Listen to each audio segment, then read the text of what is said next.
another 3-syllable word for you. A student might come to you with this word and go, this is a really long word.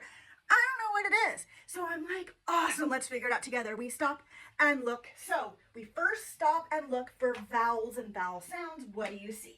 Well, I see an I, that's a vowel. I see an O-R, that's a bossy R. Going to say or, that's one vowel sound. Oh, and an A, that's another vowel. 3 vowels, how many different syllables? It's going to be 3. Na, na, na. Okay, anything else that needs to stay glued together before we start our bridges? Maybe that, I don't usually blend ending blends because we go digraphs first that needs to be glued, beginning blends, and then if we need to, we'll do ending blends. We're going to hold off on that. But this ending blend totally can be because that's the actual end of the word. So let's just map it this way first. All right, so the M is a consonant, P is a consonant.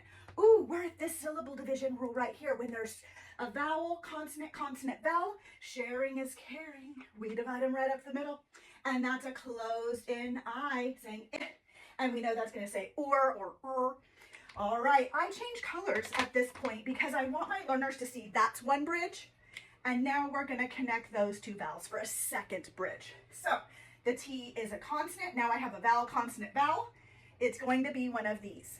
I always teach my students, we start with the syllable line as a dotted line before the consonant sound first. And then I know I can move it if I have to, but I've taught my students something pretty cool about a bossy R. It's not always, but almost always will love to be at the end of a syllable or word. So that's probably where it's gonna go. And so that A, is it open or closed in? It's closed in by that ending blend. So it's just gonna say ah. So that's gonna say it, or, and ah. All right, let's see if it's a word we know. Im, p, or, pour. Impor, see how I did one, the second, and then blended those together? Impor, ant, tant. Important, important. Oh, that's pretty close. But it's supposed to be probably important. Okay, so I like this. I'm going to leave that here.